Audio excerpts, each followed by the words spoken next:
Olá, aqui quem fala é o professor Gustavo Uchoas Guimarães, professor de História. E o tema desse vídeo é o socialismo na Guerra Fria. Já vimos em outro vídeo que a Guerra Fria foi uma disputa entre Estados Unidos e União Soviética, né? Uma disputa aí no campo militar, tecnológico, espacial, e várias outras questões, né?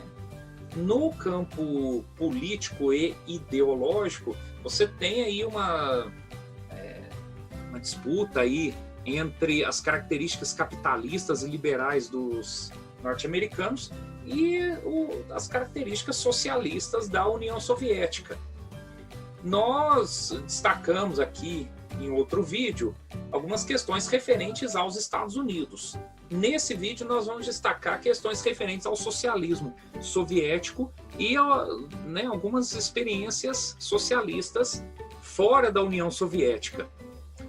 Uma das experiências aí do socialismo soviético foram os chamados planos quinquenais, que eram planos aí para 5 anos, como o próprio nome já diz. Eram planejamentos econômicos. Então, você tem, por exemplo, dentro do governo de Joseph Stalin, de 1924 a 1953, planos que buscavam estimular a indústria, fazer com que a produção agrícola fosse coletiva, então as fazendas ligadas ao governo, as cooperativas, então que a produção fosse coletiva. Visava também o crescimento da indústria de base dos bens de consumo e fortalecer a indústria especializada. Esses planos receberam e recebem muitas críticas até os dias de hoje, primeiro pelo fato de que o Estado controlava ali totalmente a economia, então esses planos são acusados, por exemplo, de engessarem a economia, ao contrário, por exemplo, de um cenário capitalista onde você tem o Estado interferindo bem menos na economia e você tendo aí uma economia chamada de livre mercado, né?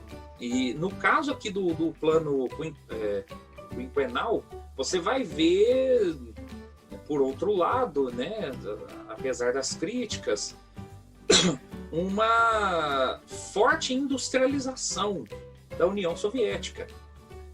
Passa praticamente de um país que no início do século XX era de maioria de camponeses, um país agrícola e rural, para um país urbano, industrializado e que fazia frente aos Estados Unidos na disputa aí por poder e influência sobre o resto do mundo. Claro, e aí voltamos à questão das críticas que são feitas aos planos quinquenais. Por exemplo, agressões aos direitos humanos, né, principalmente no governo de Joseph Stalin. Então existem aí até hoje várias acusações de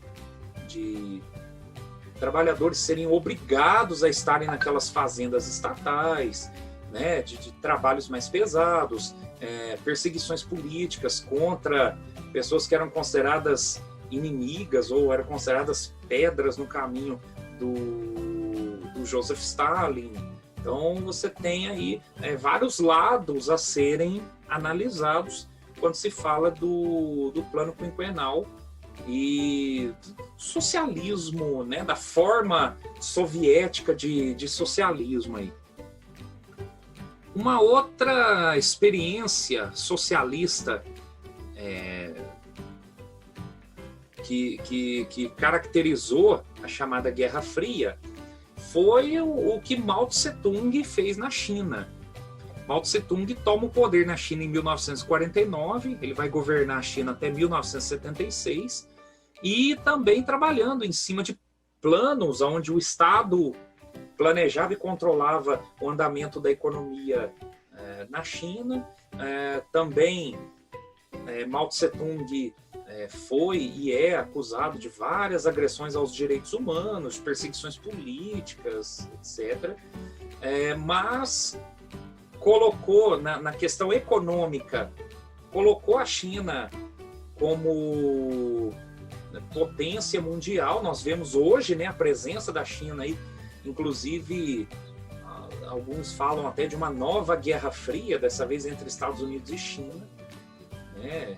E os chineses aí tendo essa influência muito forte do socialismo na visão de Mao Tse Tung. É interessante caracterizar que tanto o socialismo soviético, né, chamado de stalinismo, como o socialismo chinês, chamado de maoísmo, tem como característica, por exemplo, o culto à figura do líder. Né? Joseph Stalin fazia questão de ser reverenciado, aí, de ser realmente o centro das atenções, e Mao Tse Tung, mesma coisa, né? Uma figura até hoje bastante reverenciada na China, e você tem praticamente um culto a essa personalidade do líder, né? Que é colocado como referência, que é colocado aí como um modelo para o povo seguir, um modelo para o sistema que se quer implantar ali. Em outros vídeos falaremos ainda de outras experiências socialistas ao redor do mundo, e também de outros fatos, né, que desenrolaram na Guerra Fria, tanto com a participação dos Estados Unidos como com a participação da União Soviética. Muito obrigado.